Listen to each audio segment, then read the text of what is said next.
Sa nakaraan nating video ay natapos tayo kung saan iminungkahi ni Ye Xinghe sa patay gutom na envoy na bago pa daw umabot sa madugong labanan ang lahat ay mas mabuti pang pag-usapan na lamang nila ito ng maayos. At habang nag-uusap ang dalawa ay nasaksihan natin kung paano ni Ye Xinghe sinuhulan ang hangal ng isang bagay na sigurado niyang di matatanggihan ng patay gutom na si Hong Duan. Maya-maya pa ay may pagkakalmado niyang iminungkahi na ngayon daw na tinanggap na nito ang kanyang alok ay sigurado daw siyang makikinig na ito sa kanyang mga sasabihin. Dagdag pa ng ating bida sa patay gutom na si Commander Hong na mas mabuti na daw na magdagdag ng kaibigan kahit na commoner pa ito gaya niya kisa ang magdagdag ng kalaban na kung magkataon ay may kakayahang makapagpabagsak sa pagiging commander nito. Dahilan upang matamimi ang patay gutom na si Hong Duan sa isang gilid habang nakikinig sa mga sinasambit ng ating bida at kitang-kita sa ekspresyon nito ang pagsang-ayon sa sinabi ni Ye Xinghe kanina. Maya-maya pa makalipas ng ilang sandali matapos ng mahaba nitong pag-iisip ay muli nang nagparamdam ang patay gutom na envoy kung saan pinasimulan niya ito ng isang malakas na pagtighim na animoy may nakabarang sandamukal na sipon sa kanyang lalamunan. At matapos nito ay mariin niyang kinlaro sa ating bida kung di ba daw siya nagkakamali na Ye Xinghe ang pangalan nito habang makikita sa mukha nito ang bahagyang pagpapanggap na di siya basta-basta mababayaran subalit lingid sa kaalaman nito na alam ni Ye Xinghe ang totoo niyang kulay kung saan isa nga itong patay gutom. At ang tanong naman ng patay gutom na si Hong Duan ay agad na tinugunan ni Ye Xinghe at may pagkamagalang niyang sinabi na tama daw ang hangal dahil siya nga ay Ye Xinghe ng Azure Feather Clan. Matapos namang makapagsalita ni Ye Xinghe ay agad nang sinabi ng patay gutom na si Hong Duan na kung ganun daw ay ayaw na niyang palalin pa ang tensyon sa kanilang mga panig dahil marunong din daw namang siyang rumspeto lalong-lalo na sa kay Princess Yuning at maging kay Ye Xinghe. At dahil daw sa kabutihang loob ni Ye Xinghe at pagiging magalang nito sa kanya ay nagkaroon siya ng sapat na dahilan para di na isama pa ang clan nito sa kukuhaan ng daan-daang mga manggagawa. Subalit alam naman ni Ye Xinghe na pumayag lamang ito sa gusto niya dahil sa ibinigay niyang top-grade Purple Jade na di nito kayang matanggihan. Kaya naman marahan niyang tinugunan ang sinabi ng patay gutom na envoy kung saan may pagkamagalang niyang sinambit na dahil daw sa katotohanang papwede naman palang ma-excuse ang kanilang clan sa conscription order ay nangangahulugan lamang na papwede ding ma-excuse ang lahat ng 35 subsidiary ng Dark Moon family sa pagkuha ng mga tauhang manggagawa. Na tinugunan naman ng patay gutom na si Hong Duan at upang di mahalata na napapayag lamang siya dahil sa top-grade Purple Jade ay marahan itong sinambit na ang katotohanan daw na di na niya isasama ang Azure Feather family sa kukuhaan ng daan-daang cultivator ay isa ng napakalaking pabor kay Ye Xinghe bilang tanda ng pagrespeto niya sa ating bida subalit di niya kayang gawin ang gusto nito dahil mababaliwala daw ang conscription order na kanyang dala. Na agad din namang tinugunan ni Ye Xinghe at dahil batid naman niyang wala talagang conscription order at gusto lamang nito ng dagdag na bayad ay marahan niyang sinabi na kung welang lamang daw ang patay gutom na envoy na e-excuse ang lahat ng 35 na pamilya. Ay welang din daw naman siyang makapagbigay pa dito ng karagdagang regalo kung saan meron pa daw siyang 2 Cold Snow Essence na maaari niyang maibigay kay Commander Hong Kong na naisin nito. At nang marinig naman ng hangal ang sinambit ni Ye Xinghe ay bahagya siyang napaisip dahil kilala niya ang tinutukoy nitong item kung saan alam din nito ang tunay nitong kahalagahan kaya naman baka sa mukha nito ang labis na pagkagulat nang marinig niyang maaari itong mapunta sa kanyang mga kamay. Na agad din namang napansin ang ating bida kaya naman agad niyang napagtanto na di din ito matatanggihan ng patay gutom na envoy at upang tuluyan na itong pumayag sa kanyang ninanais ay pasimple niyang sinambit na kung di daw naman papayag si Commander Hong sa kanyang mungkahi ay wag na lamang nitong pansinin ang kanyang mga sinabi kanina at aalis na lamang sila ng kanyang clan na labis namang ikina-alarma ng hangal senialis ng kanyang labis kagustuhan sa nasabing kayamanan. Maya-maya pa bago pa makalayo ang ating bida ay agad na din itong pinigilan ng patay gutom na si Hong Duan subalit lingid sa kanyang kaalaman na pukano lamang ang lahat ni Ye Xinghe at sa kasalukuyan ay muli na naman siyang nahulog sa plano ni Ye Xinghe dahil sa taglay nitong pagkapatay gutom. At nang makita ng patay gutom na si Hong Duan na tuluyan na niyang napahinto si Ye Xinghe ay mariin niyang kinlaro kung totoo daw bang Cold Snow Essence ang hawak ng ating bida at kung nakakasigurado daw ba ito sa kanyang mga sinasabi. At sa isip-isip ng hangal na kung pagbabasihan daw ang pagkabihira ng 2 treasure na kanyang makukuha ay di magpapahuli ang Cold Snow Essence sa top-grade Purple Jade dahil pareho itong itinuturing na superior pagdating sa pagpapataas ng cultivation level ng mga cultivator.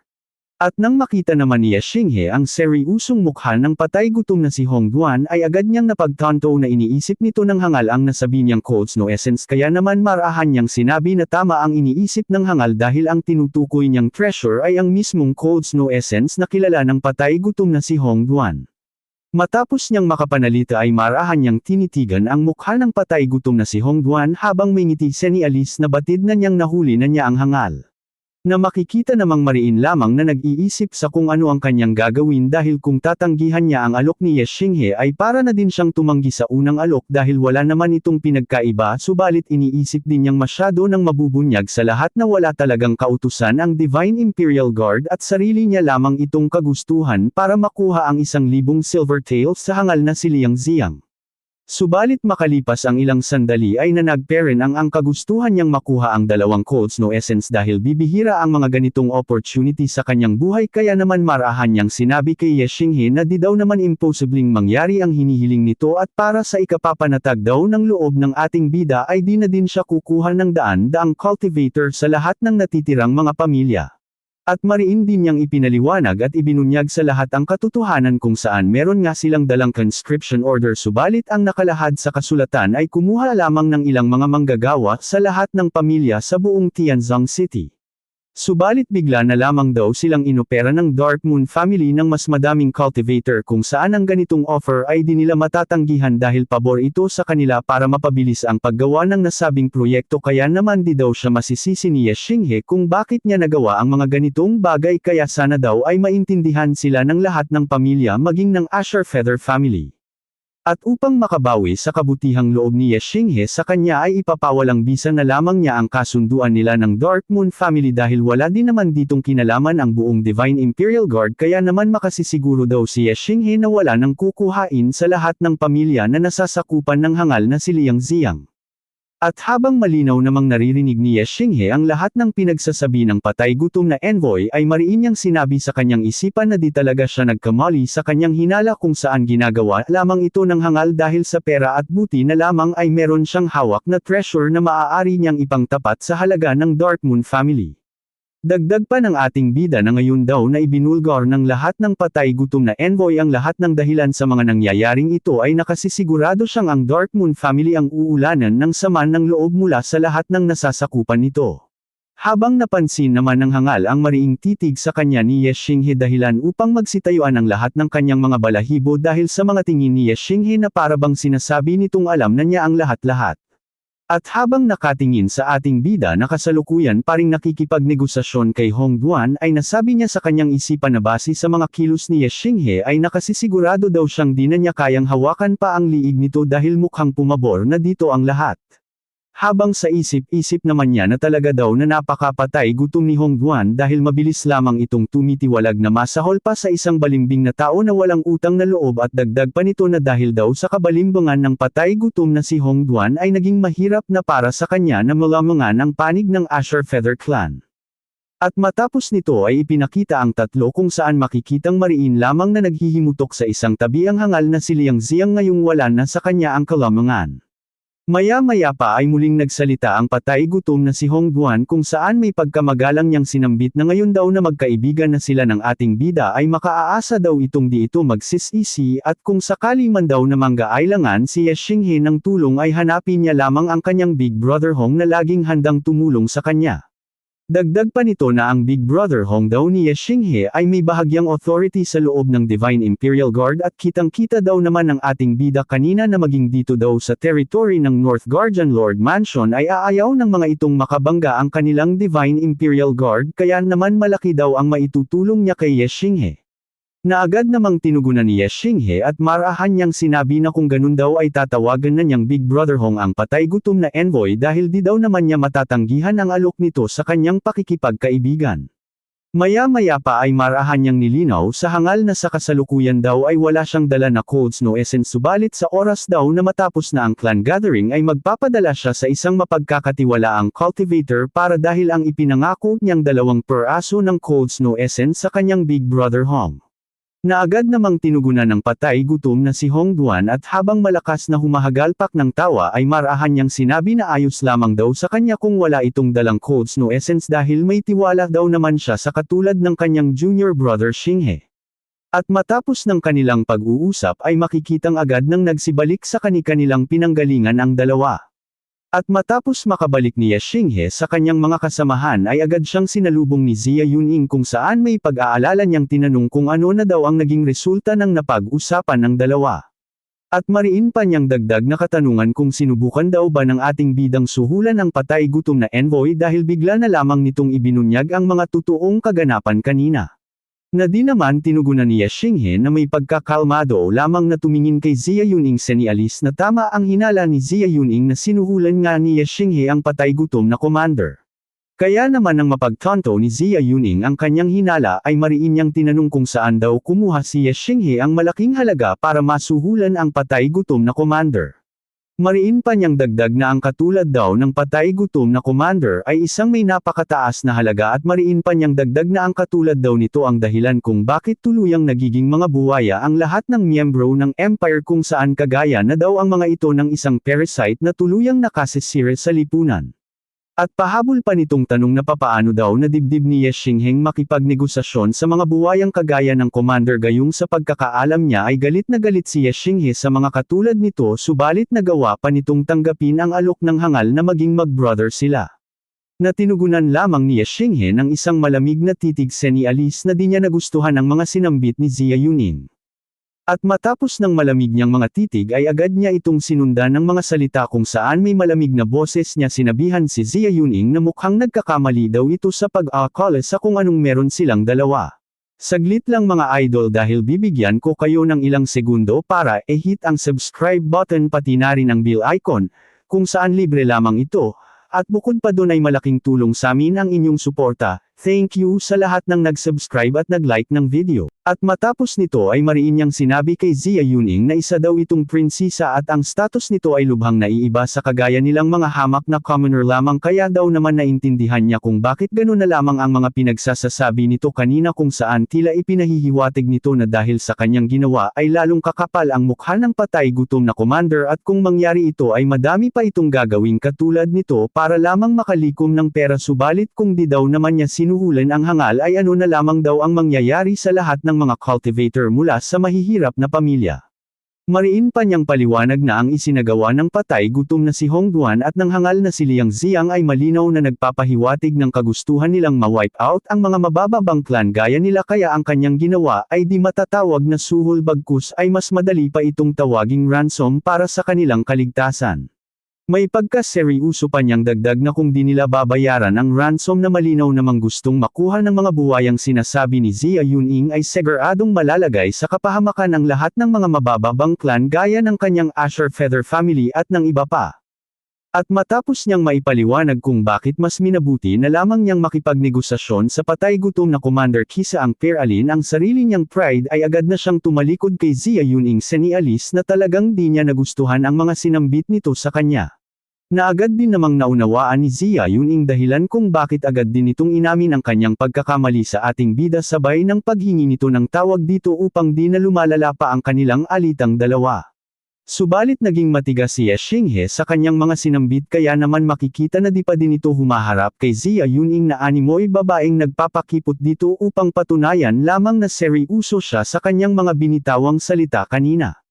Dahilan upang di na makaimik pa si Jia Yuning na animoy batang nagpapakyut sa isang gilid para lamang tanggapin ng ating bida ang paghingi niya ng tawad para sa kanyang mga nasabing salita. Subalit dahil di pa din umiimik ang ating bida ay agad nang gumawa ng aksyon si Jia Yuning kung saan mabilis niyang niyakap ang braso ni Ye Xinghe para pansinin na siya ng ating bida na makikita namang namula dahil sa pagkabigla sa ginawa ng prinsesa. At nang lingunan niya si Jia Yuning ay agad siya nitong kinulit ng ilang mga salita kung saan sambit ni Jia Yuning na habang lalo daw nagagalit ang kanyang Ye Xinghe ay mas lalo pa itong nagiging cute sa kanyang paningin. Nalabis namang ipinamula ng mukha ni Ye Xinghe dahil sa nararamdamang pagka-awkward na naging dahilan din ng kanyang pagkatimimi at sa isip-isip nito na nakakahiya daw ang ginagawa ni Jia Yuning gayong madaming cultivator ang nakakasaksi ng mga ito. At upang tumigil na sa pangungulit si Jia Yuning ay marahang sinabi ng ating bida na di daw siya nagagalit dahil sa kanya bagkus ay nagagalit siya sa kanyang sarili gayong nesikmura niyang makipag-usap sa isang buwayang gaya ni Hong Duan na taliwas sa kanyang mga kagustuhan at ang ginawa daw niyang pakikipagkaibigan dito ay para na din niyang sinusunog ang sarili niyang mga kamay.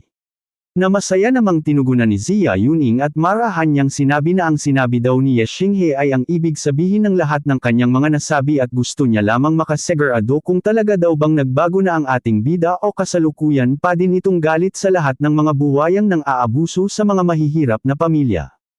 Maya-maya pa ay muling nagsalita si Ye Xinghe at may pagtataka niyang tinanong kung bakit tila masaya pa daw si Jia Yuning gayong batid naman nito na di na siya prinsesa at ang lahat ng mga nagagawa nito dati ay malabo na niyang magawa gaya na lamang ng pasusuot ng mga mamahaling damit at paghiga sa malambot na kama dahil ngayon ay isa na lamang itong village girl na matatawag na ding isang commoner gaya nila na walang status sa lipunan at bukod pa doon ay limitado ang makakaing pagkain habang ang tulugan naman ay sa matigas na banig na lamang.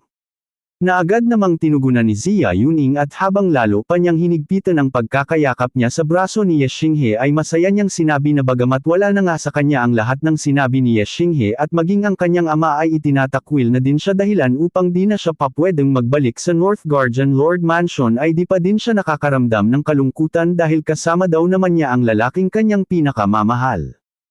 At dagdag pa nito na basta't nasa tabi siya ni Ye Xinghe ay wala lang para sa kanya kahit na maging isa pa siyang commoner gaya ng madaming cultivator at mawala ang lahat-lahat sa kanya basta't may one lamang daw ang ating bida ay masaya na siya sa kanyang pang-araw-araw na buhay. Na tinugunan lamang ni Ye Xinghe ng isang pangungulit na salita kung saan sambit nito na maihahalin tulad na daw niya si Jia Yuning sa isang malagkit na candy kung saan kahit na anong gawin niyang pagwas-iwas ng kanyang kamay ay di ito matanggal-tanggal. Na agad din namang tinugunan ni Jia Yuning at mariin itong sinambit na wala daw siyang pakialam kung tatawagan siya ng ating bida na isang madikit na candy kaya naman wag na daw itong mag-aksaya ng lakas para puwersahin siyang ipagwas-iwasan sa hangin gayong wala daw naman siyang balak bumitaw sa braso nito.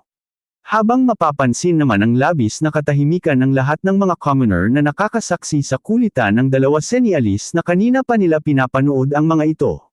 Habang makikita sa mukha nila ang tila pagkainggit kay Ye Xinghe subalit ganun pa man ay wala silang magagawa gayong si Ye Xinghe lamang ang nakabihag ng puso ng isang prinsesa na lubhang impossibly kung iisipin. At matapos nito ay muling bumalik ang eksena sa kay Hong Duan kung saan maririnig ang malakas nitong salita at hayagan niyang sinasabi na ang katotohanan daw ay talagang plano niyang kumuha ng daan-daang cultivator sa 36 na pamilya na nasasakupan ng Dark Moon family.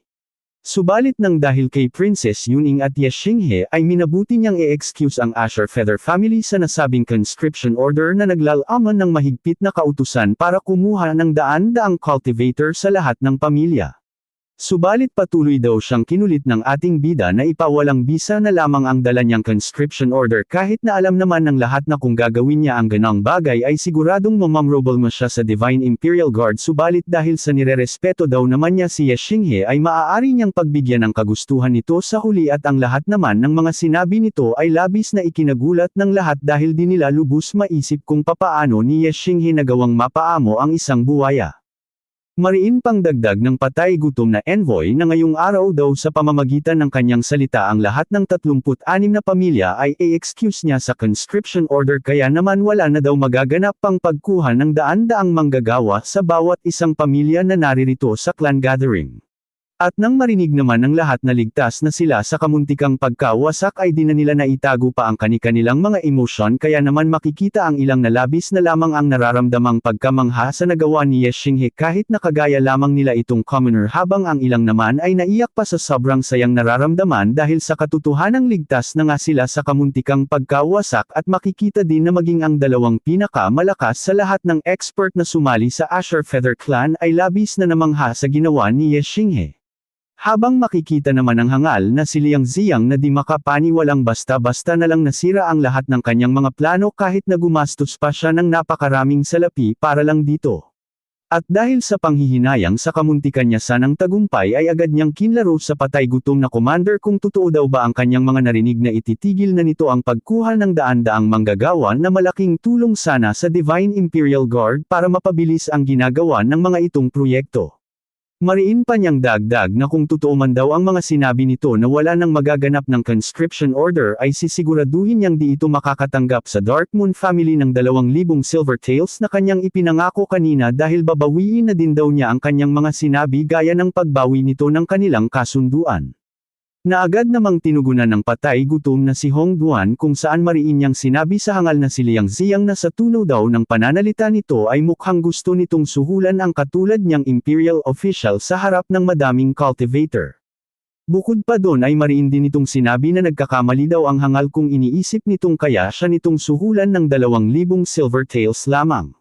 Habang sa isip-isip naman nito na bagamat payag na siya sa ganoong halaga lamang subalit kung ikukumpara daw ito sa isang top-grade purple jade ay di ito nito matutumbasan dahil pa pwede itong magkahalaga ng 3,000 silver taels o higit pa plus idagdag pa daw ang 2 pang cold snow essence na may katulad na halaga. Habang makikita naman ang nahihibang na si Liang Ziyang na labis na nagulat dahil kani-kanina lamang bago nito makausap ang ating bida ay sumang-ayon na ito sa 3,000 silver taels subalit sa ano daw dahilan at bigla na lamang itong tumatanggi matapos makipag-usap kay Ye Xinghe. Subalit di pa din ito sumuko sa kanyang kahibangan kung saan agad niyang itinaas ang halaga sa 3,000 silver taels pa ang kanyang ay dadagdag sa 1,000 na una na nitong kinuha sa kanya bago pa ang clan gathering sa pagbabaka sakaling magbabago ang isip ng patay gutom na si Hong Duan. Subalit muli na naman siyang nabigo na masuhulan ang hangal na maririnig na sinasabihan ang hangal na si Liang Ziyang na wag na daw nitong subukan pang suhulan siya dahil kahit ano daw ang gawin nito ay di siya magpapasilaw sa maliit na halaga lamang at habang tumatawa ng malakas ay sinabi niya sa hangal na tapos na daw ang kanilang usap at aalis na lamang siya dito. Na agad namang pinigilan ng hangal at mariin niyang tugon na wag muna itong magpadalos-dalos ng desisyon dahil mapapag-usapan pa daw naman nila ang presyo matuloy lamang ang kanilang pinlano bago pa ang clan gathering at matapos niya itong masabi ay mariin niyang dinagdag na hahayaan daw niyang si Hong Duan na lamang ang magsabi ng presyo at ibibigay niya ito kapalit ng kanilang plano. Na agad namang tinugunan ng hangal at may pang-iinsulto nitong sinambit na kung ganun daw ay mapagbibigyan niya ito sa kanyang kahilingan basta daw at makakaya nitong makapagbigay sa kanya ng 30,000 mga silver taels at siguradong may tutuloy nila ang kanilang napag-usapan kamakailan. Abangan sa susunod nating video ang mga kaganapan kung saan mariing kukumprontahin ng ating bida ang hangal na si Liang Ziyang na labis namang ikinagulat ng lahat ng mga nakarinig habang ang hangal naman ay mariing nagtanong kay Ye Xinghe kung ano pa daw ang gusto nito. Bukod pa doon ay makakasaksi na tayo ng labanan mula sa panig ng Asher Feather Clan laban sa puwersa ng Dark Moon family dahil mabilis na ipag-uutos ng hangal ang pagpaslang sa lahat ng miyembro ng Asher Feather family. Sa kasunod ding video ay may 3 mga bagong karakter ang magpapakita kung saan sa postura pa lamang ng mga ito ay mapapansin na ang labis na panggagalaiti. Kakampi kaya ang 3 bagong karakter o kalaban ang lahat ng yan ay malalaman natin sa pagpapatuloy ng kwento. Kung nagustuhan niyo ang kwento, huwag kalimutang mag-like at mag-comment, at kung gusto niyo pa ng ibang recap tulad nito, mag-subscribe na. Huwag nidang kalimutang i-hit ang bell icon kung saan may kapangyarihan itong makapagbigay ng signal sa inyong mga cellphone kada upload natin. Thank you mga idol. Hanggang sa muli, mga kaibigan. Paalam.